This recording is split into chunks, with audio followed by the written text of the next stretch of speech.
दंगल झाल्यावर पोलिसांनी 400च्या वर तरुणांना अटक केली व गुन्हे दाखल केले। ही मुले आता काय करतात? कोल्हापूरमध्ये 20 वर्षांपूर्वी झालेल्या दंगलीमधील मुलांवर केसेस कोर्टात 10 ते 15 वर्ष चालल्या। प्रत्येक तारखेला हजर राहणे, वकील फी 500 रुपये, प्रत्येक तारखेला साधारण 50 ते 75 हजार रुपये प्रत्येकाने वकिलावर खर्च केले व इतर खर्च वेगळा, जसे जामीनसाठी पोलीस ठाण्यात, कोर्टात जाणे येणे, तारखे दिवशी रजा म्हणजे 500 ते 1000 रोजगार बुडाला। हा सर्व खर्च 3 ते 4 लाख प्रत्येकी। पोलीस स्टेशनला काही दिवस रोज हजेरी देणे यांना बंधनकारक होते। पोलीस स्टेशनला गेला की 100-200 ला चुना, नंतर 8 दिवसांनी हजेरी देणे। जी मुले 10वी 12वीला होती त्यांच्या परीक्षा बुडाल्या, ते पुढील शिक्षणाला मुकले।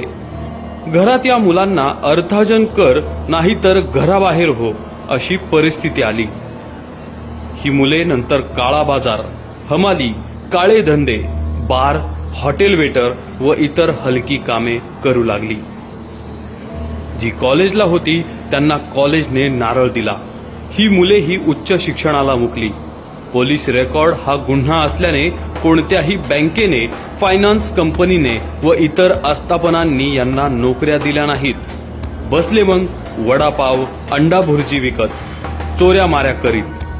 कुठेही खट्ट झाले की पोलीस यांना आधी प्रतिबंधक कारवाई म्हणून उचलतात। आधी पोलीस हात साफ करून घेतात, 2-3 दिवस आत ठेवतात, नंतर यांचे आई, बाप, भाऊ, बायको येऊन पोलिसांचे हात ओले करून यांना सोडवतात। यांची लग्न होताना यांना चांगल्या घरच्या पोरी मिळाल्या नाहीत आणि काहींची तर लग्ने सुद्धा झाली नाहीत। यांना कधीही पासपोर्ट मिळत नाही।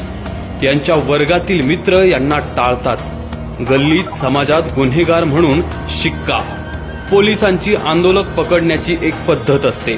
ते एका दुसऱ्याला प्रथम पकडतात, त्याला टायर मध्ये घातला की तो 10 ते 20 जणांची नावे पटापट सांगतो। त्या 10-20 जणांना परत टायर असे करत सगळे सापडतात। मग गुन्हे दाखल करतात। साधारण 20 वर्षापूर्वी कोल्हापूरमध्ये आंदोलन झाले होते। दगडफेक, जाळपोळ, बसेस फोडल्या, दुकानाचे नुकसान। यांचे नेते एसी हॉटेलमध्ये बसून दंगलीचे नियोजन करीत होते। आता ज्या नेत्यांनी ही दंगल घडवली ते कधीही या मुलांची चौकशी करायला पोलीस स्टेशनला किंवा कोर्टातही आले नाहीत की त्यांच्या पक्षाने या मुलांसाठी काही केले नाही। ते नेते मंत्री संत्री झाले, त्यांनी अमाप कमवले, नंतर त्यांची मुले मंत्री झाली, त्यांनी अमाप संपत्ती मिळवली। त्यांची नातवंडे बाहेर शिकून आली, आता ते दंगल भडकवण्यास सज्ज झालेत। नेत्यांच्या आया, बहिणी, बाप, भाऊ, मुले, सुना, जावई व नातेवाईक हे साखर कारखाना, दूध संघ, society, cooperative bank, urban bank, सूत गिरणी व इतर ठिकाणी चेअरमन, संचालक वगैरे आहेत। छान आयुष्य उपभोगले, उपभोगत आहेत। परदेशी जाऊन मौज मजा करतात, महागडे उपचार घेतात। मित्रांनो, हे लक्षात घ्या, एका तरी पुढाऱ्याला याची झळ बसली आहे का हो? याचा विचार अवश्य करा आणि पुढची पावले उचला।